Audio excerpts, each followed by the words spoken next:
Eso es algo bonito y qué bueno si alguien tiene esa meta, es algo precioso.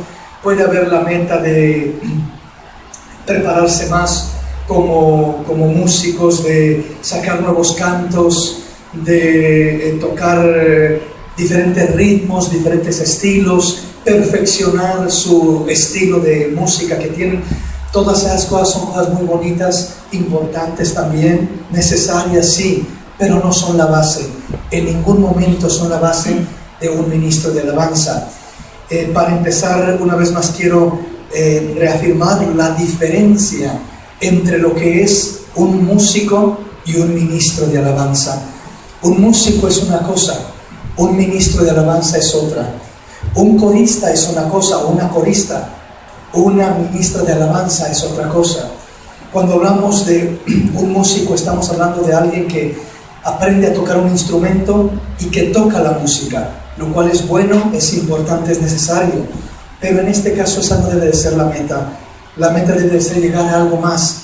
Y la meta debe de ser a llegar a ser ministros de alabanza. Y un ministro de alabanza, su objetivo principal es el ser un adorador. Para ser un adorador no determina si ministra el día martes o el día jueves o el día sábado o el día domingo. Eso no es lo que nos lleva a ser adoradores en espíritu y en verdad. No es si hay poca gente o mucha gente. Incluso no es si el grupo está compuesto por 20 personas o si está compuesto por 2 personas o es uno solo el que ministra esa alabanza.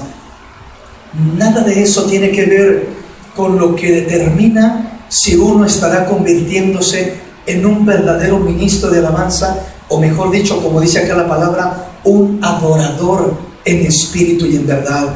Un adorador puede ser un solista, y uno puede percibir o mirar a un solo hermano ministrando con pista o de la manera que sea.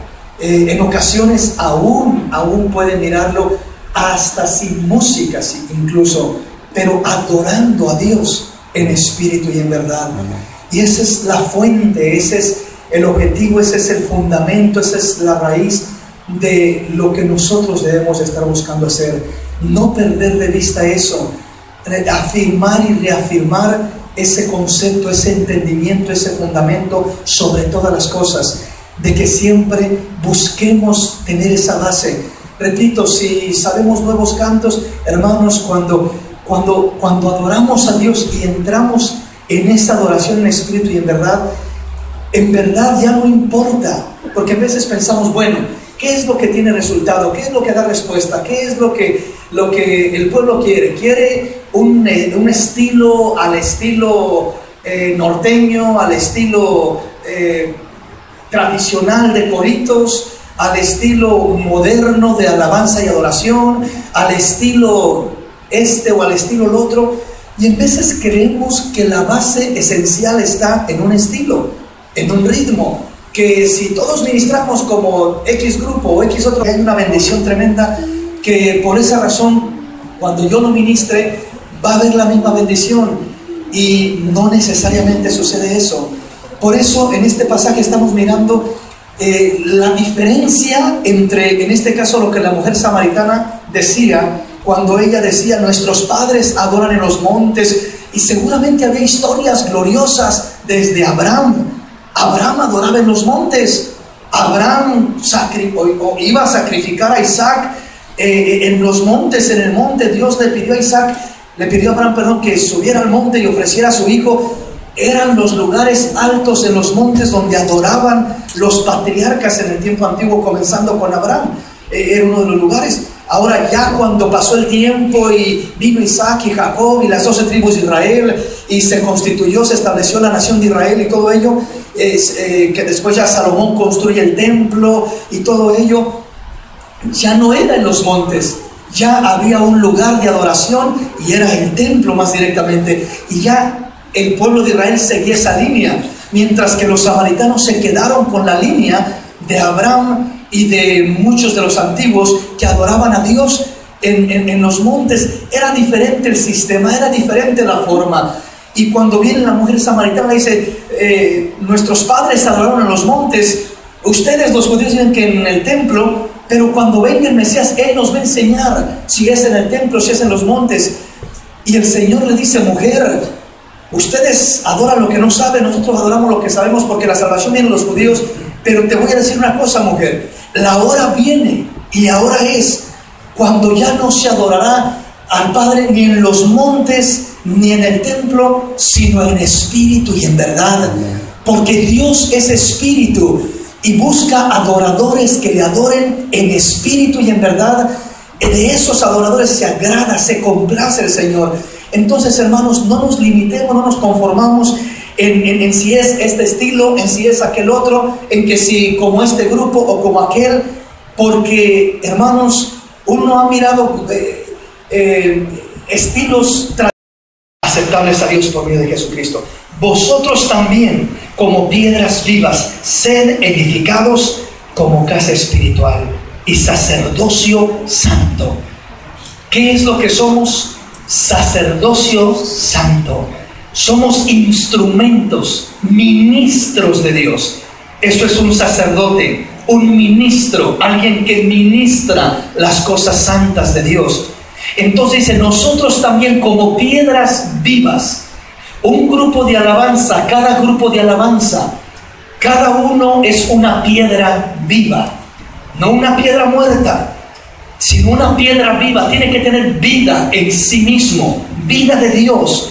No basta el talento, no basta la voz bonita, no basta la capacidad de saber tocar un instrumento o etcétera. Debemos de ser piedras vivas, tener la vida de Dios dentro de nosotros. Entonces lo primero que dice, vosotros también como piedras vivas, sed edificados como casa espiritual. O sea, como piedras vivas construimos una casa, una habitación para que Dios habite, more, se manifieste. Cada grupo debe de construir una morada para que Dios se manifieste. Por eso dice, vosotros también como piedras vivas, sed edificados como casa espiritual y sacerdocio santo. En otras palabras, primeramente, si en cada grupo, hablo individualmente como grupo y después generalmente como ministerio de alabanza, pero primeramente como grupo, si cada grupo comienza a ser edificado, a edificarse, construyendo una casa viva, como siendo una piedrecita cada uno que forma un edificio donde Dios se manifiesta. ¿Qué quiere decir esto? Que tiene que haber un mismo sentir, que tienen que estar unánimes, que tienen que estar todos en un mismo sentir. Y cuando hablo de un mismo sentir, no estoy hablando simplemente de algo intelectual o humano, como decir, bueno, es tiempo de ministrar, agarra la guitarra, agarra el bajo y vamos, que todo suene bien. O sea, no basta con eso. O sea, ¿dónde tiene su mente el uno? ¿Dónde tiene su mente el otro? ¿En qué está pensando el uno? ¿En qué está pensando el otro? ¿Cuál es el anhelo que está moviéndose en el uno y el anhelo que está moviéndose en el otro? Estoy hablando de cada grupo individual. Si no basta con que, por así decirlo, el vocalista, por así decirlo, está queriendo cantar y Señor, glorifícate, pero el guitarrista a lo mejor va en el son, en el tono correcto en cuanto a la música humana. Y él dice, yo estoy cumpliendo con lo mío, yo voy tocando donde practicamos, donde ensayamos, y voy en el tono correcto, en el tiempo correcto, y todo bien. Pero está en otro canal espiritualmente hablando. Está desconectado espiritualmente. Anda con otras cosas en su mente, en su corazón. No hay conexión, no hay armonía. Bloquea la bendición para todo el grupo. Estorba al grupo completo. Cuando ministran como grupo, no es suficiente el pensar que, bueno, el que va a dirigir, que dirija bien y ya depende de él y nosotros solamente le acompañamos. Tienen que entender que todos juntos son un equipo completo, y que tienen que estar unánimes, no solamente en lo terrenal, literal, musical, de tonos, de voces, de tiempos en todo lo humano. Eso también es importante y es bonito y es necesario. Pero para que sean ministros, sacerdotes de Dios, para que sean adoradores en espíritu y en verdad, y esa gloria de Dios entre en todo el grupo de alabanza y se mueva en todo el grupo y fluya en todo el grupo y todos ministren como sacerdotes esa gloria de Dios, repito, tienen que estar en el mismo sentir, tienen que tocar el mismo tono, ya no en la letra o en el instrumento, sino en el espíritu, en el corazón, en lo que fluye acá adentro. Por eso es muy importante en este caso que cada líder de grupo esté constantemente haciendo conciencia a cada uno de los integrantes.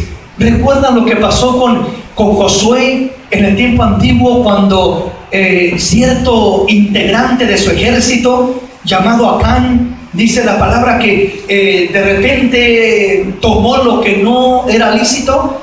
Dice que tomó cierto oro, cierta plata y ciertos vestidos, cuando les había dado orden de Josué diciendo: vamos a entrar, vamos a tomar la ciudad de Jericó, nadie tome nada para sí mismo. Y alguien se le hizo fácil y agarró algo por ahí, y después fueron a pelear contra otro ejército mucho más pequeñito, una ciudad pequeña, al grado que Josué dijo: ¿para qué nos fatigamos todos? Nomás elegimos este grupo, vayan y conquisten la ciudad.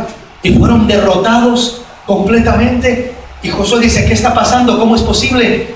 Había una persona que no estaba en el mismo son, que estaba haciendo algo incorrecto a los ojos de Dios y que trajo consecuencia a todo el ejército.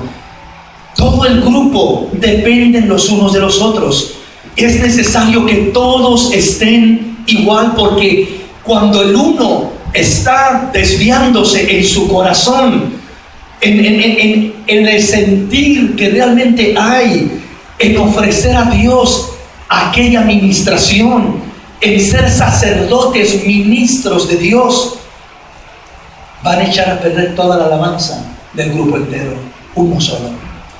Por eso dice en este pasaje: vosotros también como piedras vivas, sed edificados como casa espiritual. Construyen una casa, una habitación espiritual, para que la presencia de Dios llegue a través de ese grupo, fluya y corra y llegue a toda la congregación.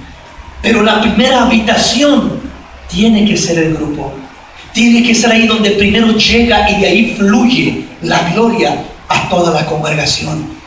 Y depende de cada integrante como piedra viva.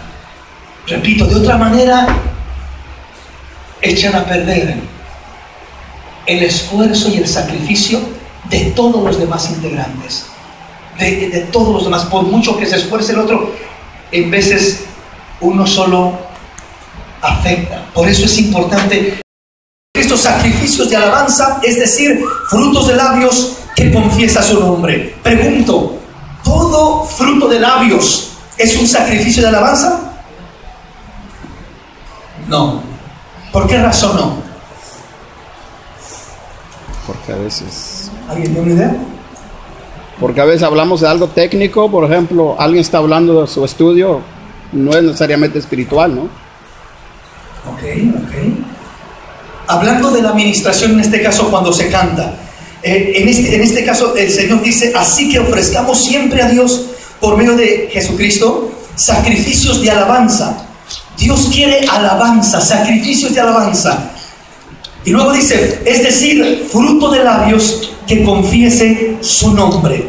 Frutos de labios que traiga honra, gloria, honor, exaltación a su nombre. Fruto de labios que confiese su nombre. Pero, ¿cuál es el sacrificio de alabanza que verdaderamente es el fruto de labios que confiesa el nombre del Señor y que llega a la presencia de Dios como un sacrificio espiritual?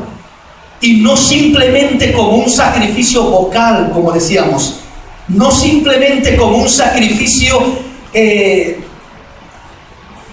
bien con unas notas bonitas, con una garganta bien clara, bien limpia, con una vocalización muy hermosa, con un instrumento, con unas notas lindas. No es suficiente, dijimos, para que sea un sacrificio espiritual, no es suficiente que tenga una bonita vocalización o que sea un canto muy lindo el que se ofrezca, o que sea una nota muy linda la que se desprenda. Todo eso no es suficiente para declararse o discernirse como un sacrificio espiritual, como decía el apóstol Pedro. Entonces, ¿qué se requiere para que sea un sacrificio espiritual? Ofrezcamos siempre a Dios sacrificios espirituales, es decir, fruto de labios que confiese su nombre. Es decir, para que el fruto de labios que confiesa el nombre del Señor, que da gloria y alabanza al nombre del Señor, sea verdaderamente un sacrificio espiritual y no intelectual, vocal o lírico. Para que sea verdaderamente espiritual, esta es la base que tiene que tener. Tiene que haber un fundamento en el corazón que respalda lo que nuestros labios están diciendo. Lo repito, tiene que haber un fundamento en el corazón que respalda lo que nuestros labios están diciendo. De otras maneras, en vez de que se cumpla esta escritura, se cumplirá lo que dijo el Señor Jesús por medio, bueno, Él lo dijo, primero lo dijo a través de Isaías: este pueblo de labios me honra, pero su corazón está lejos de mí. Qué triste que se cumple esa escritura en nosotros. ¿Sí me explico? Y se puede cumplir. Israel tenía cantores, pero cantores seleccionados, tomados desde pequeños, instruidos y perfeccionados en lo que hacían. Pero llegó un punto donde dice Dios a través del profeta: este pueblo de labios me honra, pero su corazón está lejos. Cantan, qué bonito, cantores, músicos, etcétera, etcétera, levitas, lo tenían todo. Pero llegó un punto donde el Señor declara y dice: solamente es de labios. Pero te estamos ofreciendo sacrificios de alabanza, fruto de labios que confiesa tu nombre. No son sacrificios espirituales, dice Dios. No me honran, no me agradan. Pero nos sacrificamos ensayando, entonando, aprendiendo el canto, tocando bien el instrumento. Qué bueno, pero no es suficiente. Quiero sacrificios espirituales.